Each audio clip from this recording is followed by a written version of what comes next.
Irmãs e irmãos, a liturgia da palavra de hoje nos fala do profeta Elias. O profeta Elias, ele foi profeta no tempo do rei Acaz, que acabou fazendo uma aliança com a rainha Jezabel por interesse e colocou em risco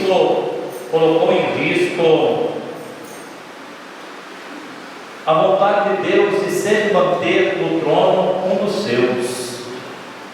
Ele prometeu a Davi, mas o profeta Elias, ele barulhento demais, ele confrontou com os profetas de Baal. Os profetas de Baal, eles defendiam o Deus da rainha Jezabel, mas tem maneira de enfrentar o mal que não seja com o mal. O mal a gente tem que enfrentar com o bem, porque senão serão dois males no mundo. E o profeta Elias, ele matou os profetas de Baal, ele usou de violência para com os profetas de Baal. E a rainha Jezabel e o rei Acabe, mas a Jezabel queria passar a ele também ao fio de espada. E ele começa uma fuga, ele vai fugir. Deus vai sustentá-lo, mandando que os povos sustentem a vida do seu, E Deus não abandona os seus escolhidos, mesmo quando a gente não está muito bem com Ele. Deus não abandona a gente. Deus não ama a gente porque a gente é bom, não. Deus ama a gente porque Ele é bom. E a bondade de Deus não se altera por mais que a gente apronte 1022. Nós somos influenciáveis. Às vezes a gente recebendo a maldade, a gente tende ao mal. Deus não. Deus, mesmo quando a humanidade oferece o contrário daquilo que é desejo da sua bondade, a bondade da gente não muda o DNA de Deus, não altera o ser de Deus. A gente pode ser influenciável. Então o profeta foge, ele está no Horebe, é o mesmo Sinai. Quem é que é o homem do Sinai? Eu já estive no Sinai, amanheci um dia no Sinai, lá no Egito. Moisés recebeu a lei no Sinai. E quando Moisés recebeu a lei no Sinai, foi uma grande teofania, relâmpago, trovão, tremor. Deus se manifestou a Moisés assim. Mas o profeta Elias, ele está onde hoje? Dentro de uma, está no monte, mas dentro da caverna, está escondido. E qual é a palavra de Deus? Saia, venha para fora, nada de ficar aí. E aí Deus se manifestou. Teve um terremoto, um furacão e o fogo. Deus não estava lá. Deus estava na brisa leve. Deus se manifesta naquilo que aos nossos olhos, é insignificante. Quantas pessoas vão atrás de uma religião do estrondo, do mirabolante, Quantas pessoas vão atrás desses sinais? Mas Deus se manifesta naquilo que é simples, naquilo que é humilde. Então Ele se manifesta na brisa leve, e era Deus que estava manifestando. Não teve uma teofania, uma manifestação estrondosa de Deus, mas Deus se manifesta ao profeta de uma forma muito humilde e simples. Aí o profeta, olha o barulho do profeta, mais barulhento do que as teofanias. Eu sou único. Israel rompeu a aliança, destruiu os seus altares, começou a esbravejar, um monte de coisa contra o povo. Deus vai dizer para ele que não é bem assim, não. Ele é o único, não. Deus vai mandar ele descer. Ó, meu filho, pode descer. Vai ungir 2 reis no meu nome, e vai ungir também o seu sucessor. Tu não pensa que tu és a única bolacha do pacote, não. Você está muito enganado com relação a isso. Isso é para todos nós hoje lembrarmos, por mais de santidade que nós temos, com a graça batismal que a gente recebeu, a gente não é o único. Nós não somos os únicos. Tem outras pessoas também capazes de fazer com a graça de Deus que a mim foi dada, para que a gente possa largar os nossos olhos e os nossos corações, para que outras pessoas venham a nós.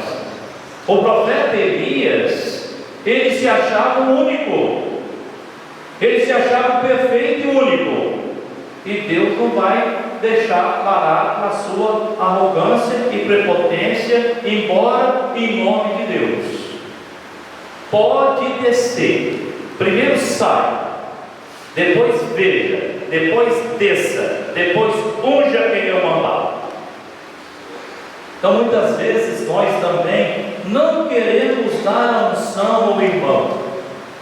Hoje eu fiquei aqui louvando e bendizendo a Deus pelo Deus Leme. Quando eu saí daqui, ele proclamava a palavra, lia muito bem, mas hoje o Deus Leme salmodiando aqui. Isso é a graça de Deus acolhida, que a comunidade acolhe e incentiva. São coisas simples que Deus quer, com a graça dele, que a gente realize. Mas se eu realizo com a graça de Deus, ontem eu disse para o Dom Luiz Henrique, ontem eu disse Santo Antônio, padroeiro da cidade de Volta Redonda, onde eu estou, vocês são convidados aí lá, viu, mesmo? Você já não paga passagem mesmo, devido à idade, deve ficar mais fácil, né? Então vai lá na Santo Antônio. Ontem presidiu a missa da manhã, eu presidi a primeira. Daniel César, que é filho dessa cidade, presidiu, foi aluno de uma professora que aqui está, presidiu a segunda missa e disse que presidiu a terceira.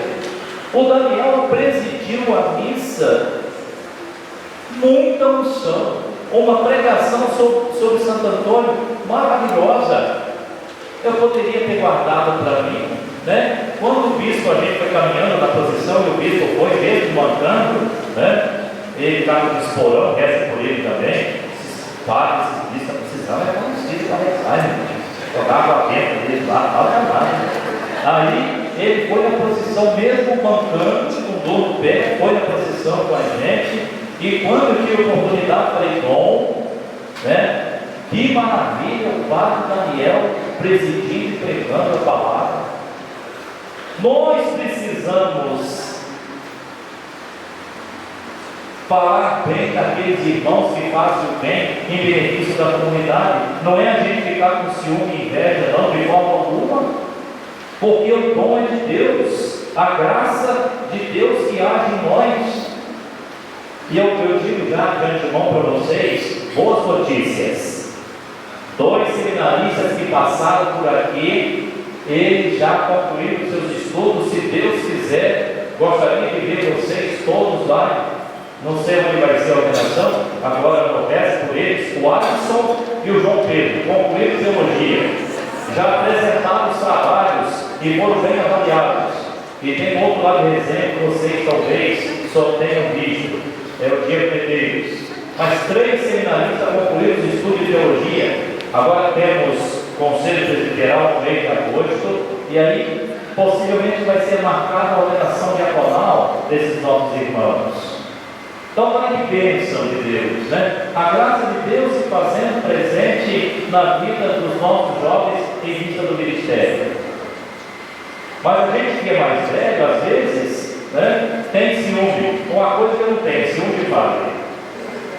Pode ir na paróquia que eu estou, eu e o padre Jorge, né? O padre Jorge trabalha para mim danado, fala monte, se ele coragem de falar mal de mim na missa de encerramento na frente do bispo. Não sei o que eu vou fazer com ele mais, né? Já tentei comprar comida, não tentei, né? Mas olha, eu disse para o bispo, falei, ô Dom, obrigado pelo vigário que o senhor me mandou, o padre Jorge. Aí meu dinheiro não falou de mim, né? Mas aí fala, olha, as comunidades, padre, você a nossa festa de padroeiro. Quem que a gente pode convidar? Quem vocês quiserem. Quem vocês quiserem que venha a vocês, chame. Então a gente precisa de aprender, ter humildade para que a gente possa lidar com as coisas de Deus. Senão a gente não lida bem com as coisas de Deus. E no Evangelho de hoje a gente continua o caminho do Sermão da Montanha. Sermão da Montanha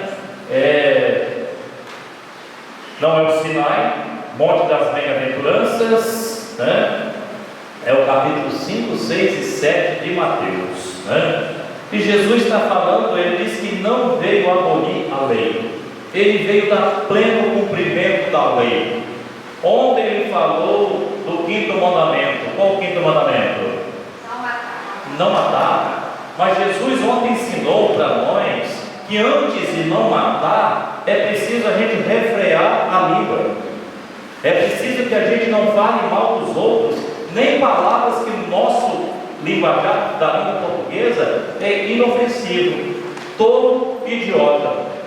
A gente fala coisa pior, a gente escreve coisa pior nas redes sociais, a gente esbraveja de forma muito mais agressiva.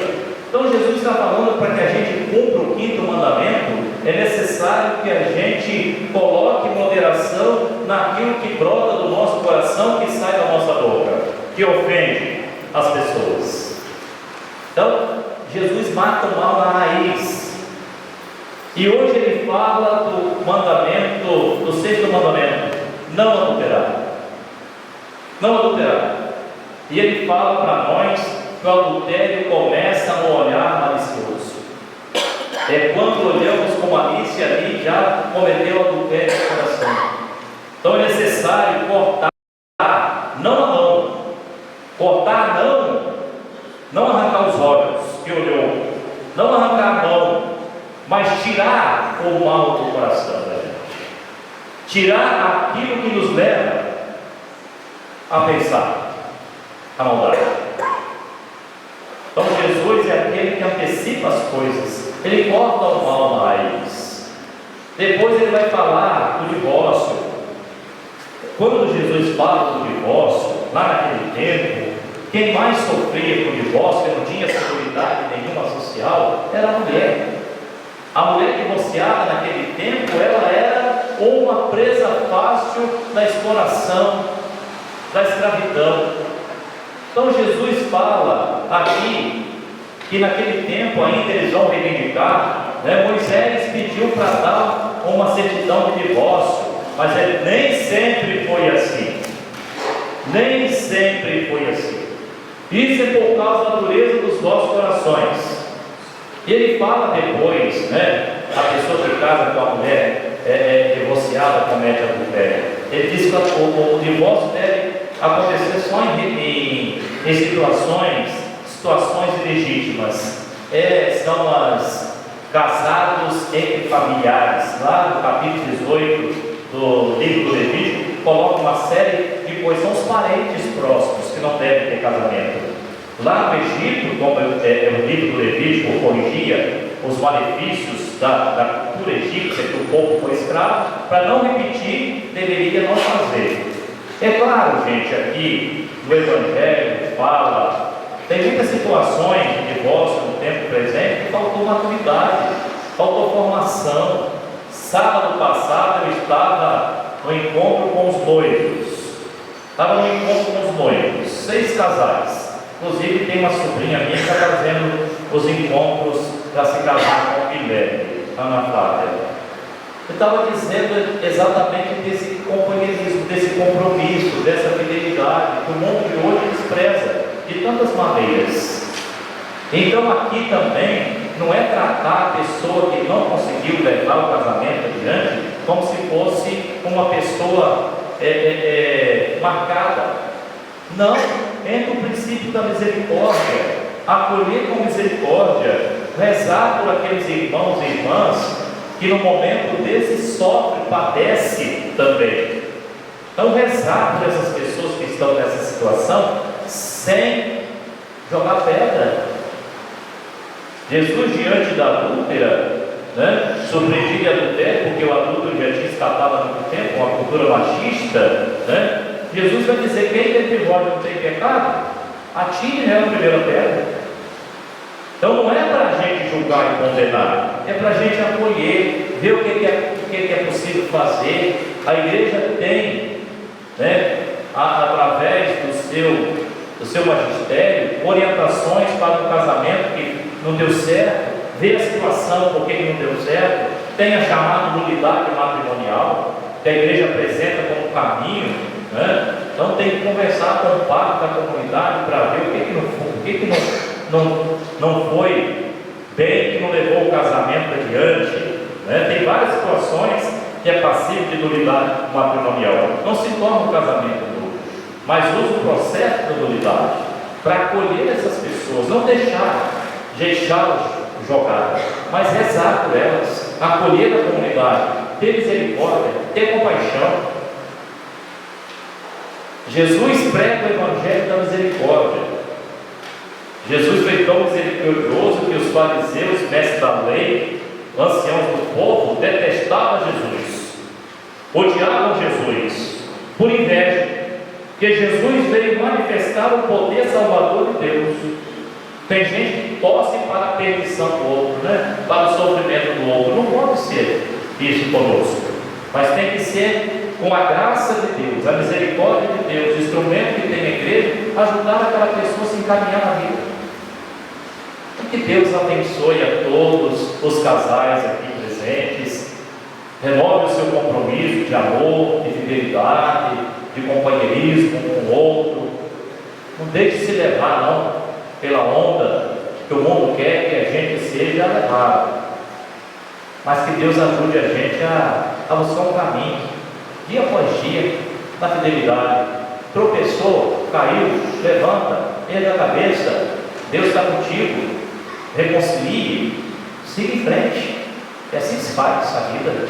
Então que Deus possa abençoar todos vocês nesta festa de Santo Cristo dos milagres, né? Que Deus abençoe, né? Eu também trago meu abraço do Padre Jorge aqui, e também sempre que encontro com o Padre Luiz Cláudio é uma festa, viu gente? Ô Sueli, seu sobrinho, titio aí, é uma graça, é uma bênção. Quando o Padre Luiz Cláudio foi nomeado pároco da paróquia onde ele estava, Só da Paz, lá em Resende, eu fui com uma alegria, né? Saber que o Padre Luiz Cláudio saiu daqui do nosso setor São Benedito, hoje paróquia São Benedito, um padre refeito para assumir uma missão tão importante em Resende. Padre Luiz Cláudio está numa paróquia, uma das paróquias que mais cresce em Resende, de mais desafio, de muitos desafios, de muita violência também, lá naquela região da Baixada da Bahia, onde o Padre Luiz Cláudio se encontra. Claro que os padres respeitam muito, mas é uma situação, é um lugar de desafio missionário. Então reze pelo Padre Luiz Cláudio para que ele seja um bom padre lá no meio daquele povo lá. Graças a Deus, encontro com o Padre Luiz Cláudio é sempre uma alegria, né? Olha, eu tenho que agradecer a Deus, já vou para 26 anos de padre. Esse tempo que vivi, eu fui pároco em vários lugares, fui vigário no início e depois fui pároco. Não tenho que me queixar dos vigários que passaram comigo não, graças a Deus, né? Padre Edmar também, que passou temporariamente aqui com a gente, né? Uma alegria enorme. Padre Márcio, acolhemos aqui assim que deixou a congregação, veio ficar conosco aqui, foi não só nomeado pároco da minha paróquia onde nasci, Piraí, mas agora acolhido pelo Conselho Presbiteral para que ele fosse encardinado na nossa diocese. Padre Márcio foi acolhido para ser um padre diocesano, depois de tanto tempo em outros países, em outra missão, na congregação do Cristo ressuscitado, saiu daqui refeito para assumir uma paróquia e agora para ser acolhido na família diocesana dos padres. Bênção de Deus, agradecer a Deus. Eu tenho muito que agradecer a Deus, essas pessoas que Deus colocou no meu caminho. Tem que agradecer mesmo, foi caminho juntos, né? Deus abençoe. Reze por mim, reze pelo Padre Jorge, pela nossa missão lá em Volta Redonda também, né? Ele dá trabalho, mas ajudou a gente, né? Deus abençoe. Reze por nós. E a gente reza por vocês aqui, pelo Padre Júnior, pelo Padre Márcio. Vocês estão cheios de padres aqui. São quantos? Dois nada, São Paulo, Abidon, Joaquim, né? A cripta lá está cheia de padres lá, velho. Então vocês têm que contar com o Padre Paulo, o Padre Joaquim, o Padre Vitor e o Monsenhor Clemente como intercessores dessa palavra de São Benedito.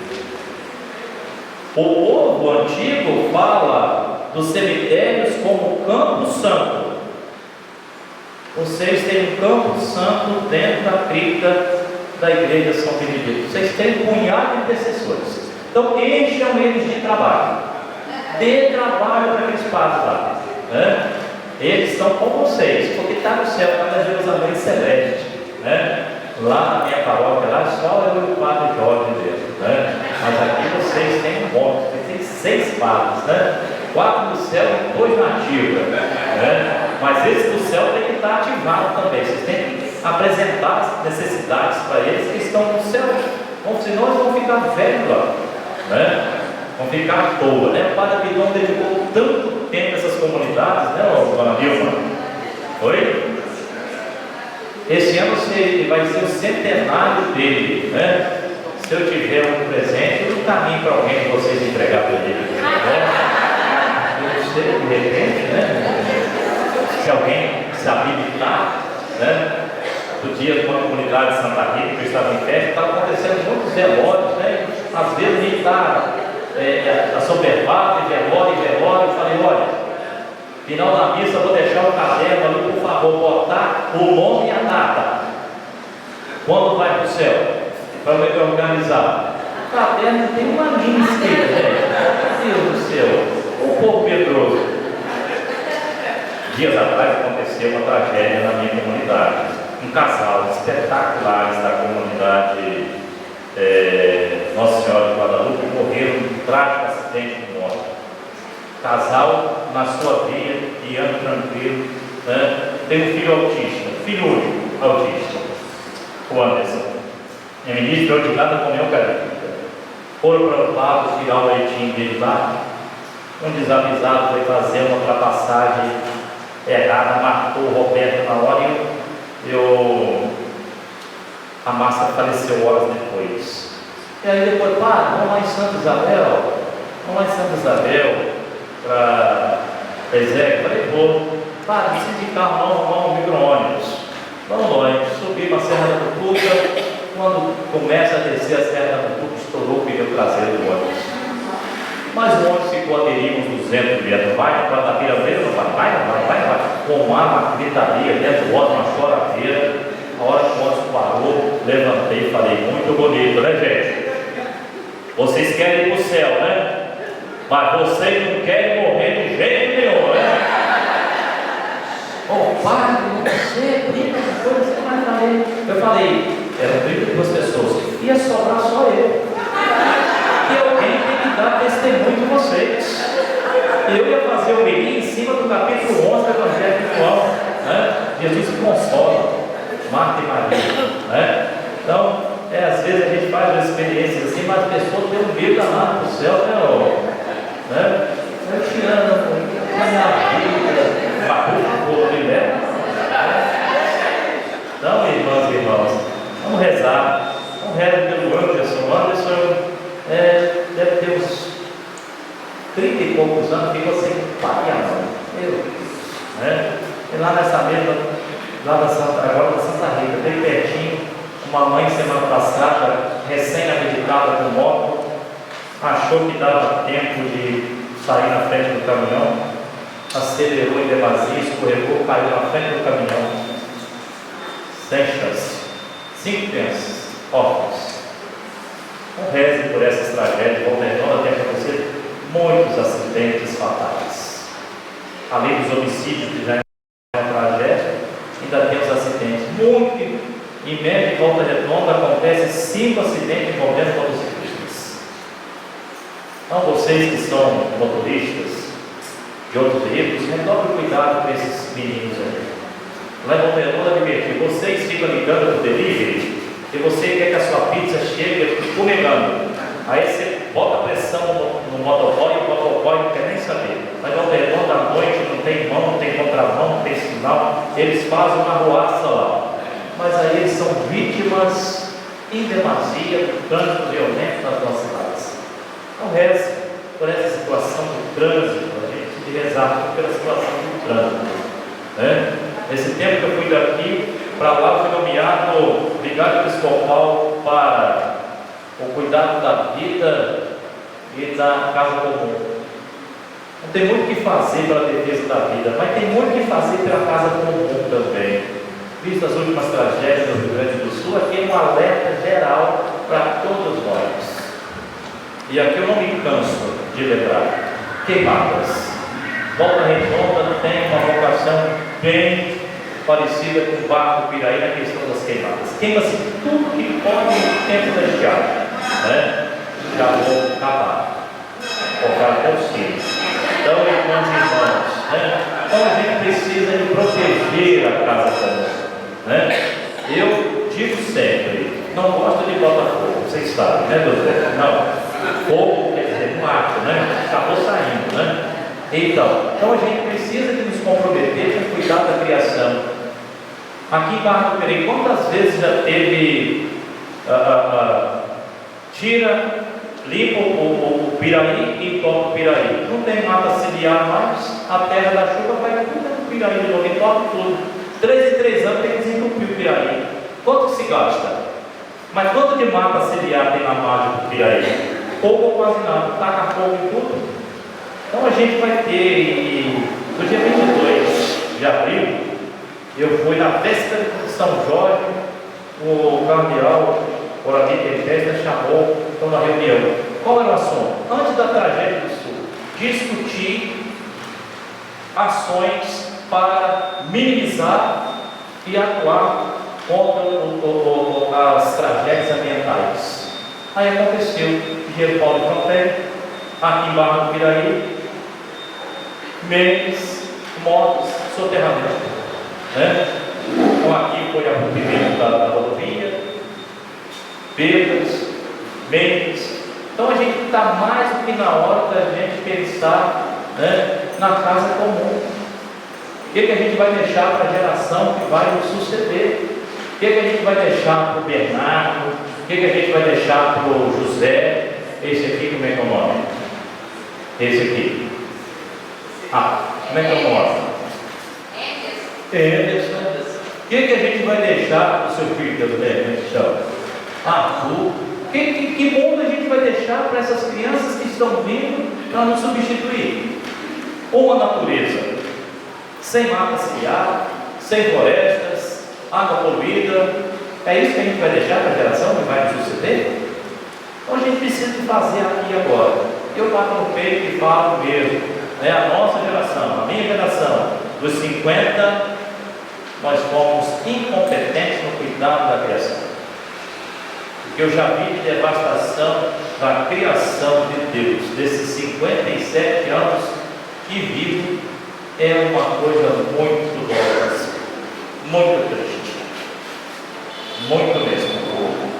Que Deus ajude a gente a despertar para o cuidado da vida também, cuidar da nossa vida física, mas cuidar do nosso ambiente que está ao nosso redor, nossa casa comum.